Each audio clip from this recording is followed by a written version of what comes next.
About 10 p.m. on Thursday, July 3rd.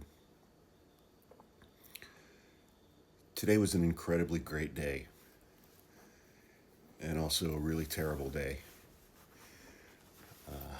I avoided the news as much as I could today because my brother and I, we've got an aunt and uncle in town from Philadelphia for the week. And we spent the whole day with them and went and did a bunch of things in San Francisco that I've never done before, despite having lived here for 25 years. We went up and walked North Beach, went to their favorite little cafe. We went up to Coit Tower. We walked down the Filbert Street steps and then just walked all over the place, had a really great time. And they're in town for a square dancing convention this weekend, and they're both 80. And by the time we got back to their hotel, we had walked like 13 or 14,000 steps. And they're both 80. And then they went and square danced for 3 hours.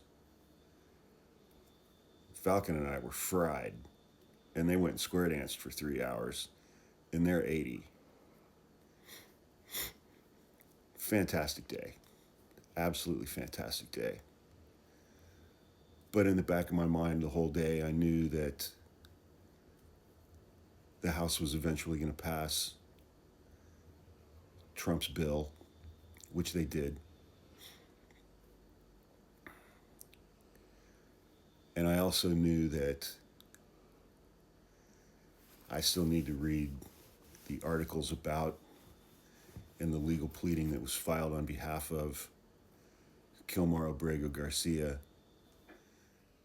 and the fact that he's an innocent man who we, the United States, abducted and sent to a foreign prison in El Salvador, CICOT prison, that, and he was tortured. He alleges that he was tortured there.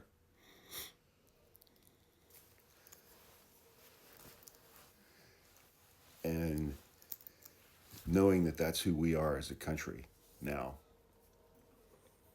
that we abduct innocent people off the street and we send them to foreign countries to be tortured, which just reminded me of the George W. Bush era and the torture memo and all of that shit. And so I still have to go through that stuff. I think I'm going to appropriately do that tomorrow on the 4th of July. Our Independence Day. The day that we declared our freedom from a dictatorial monarch, having effectively just reelected the same thing. And seeing people on the right celebrate this legislation because of its cruelty to the lesser among them, and knowing that they celebrate the fact that innocent men were sent to the worst prison in the Western Hemisphere in a foreign country,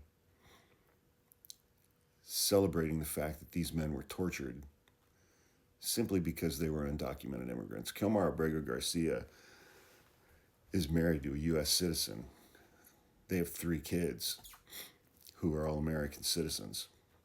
He was here working. And I did a previous video going through his bullshit indictment for 2 counts of human trafficking. This is who and what we are as a nation. And this bill that passed the House is going to increase funding for ICE and for concentration camps in the United States 15 times more than what their previous annual budgets were. And the scale of this is going to grow dramatically. And sooner or later, this administration is going to come for us.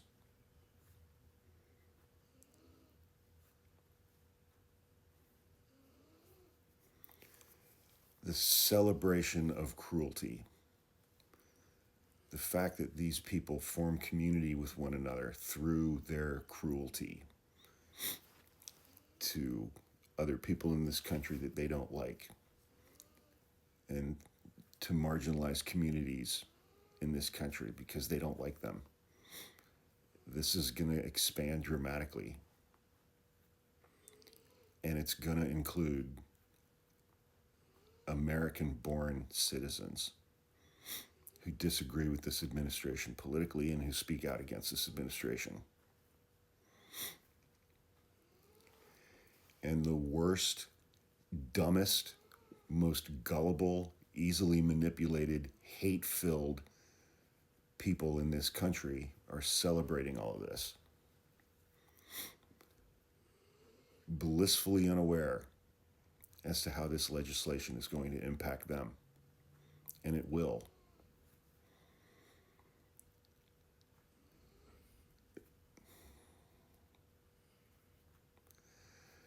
So today was an amazing day. Today is a day that I'm going to remember for a long time for the good things that happened today. Because, you know, it's like when your relatives start getting up in age, you hope that you'll see them again when you live on opposite sides of the country, but you're never really quite sure. Fortunately, as I said before, this particular aunt and uncle are probably in better shape than Falcon and I are. And so I'm hopeful for that.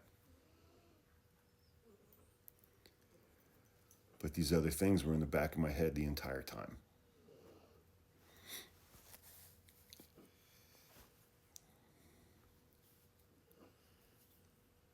I mean, this legislation is going to destroy the lives of the bottom 50% of the people in this country at a minimum. The poorest, the neediest, the disabled. This is going to destroy their lives. And we're doing that to them on purpose for that reason. The 14 words are the official policy of the Trump administration and current elected Republicans. Just add on to the end, unless they are sick or poor. It is white supremacy in its purest forms, on steroids. It's class warfare on steroids. If you are sick or poor in the United States in 2025, this administration and this Republican Congress are going to do everything in their power to make sure that you just die. They're taking away your food. They're taking away your health care. They just want you to die so that Stephen Miller can realize his dream of taking a country of 330 million people, reducing it to 100 million people who all look exactly like him, as he has said. So today was a great day.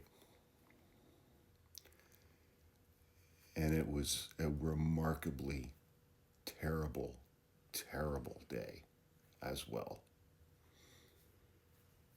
And I don't know that we make it back from this. Anyway, happy 4th of July.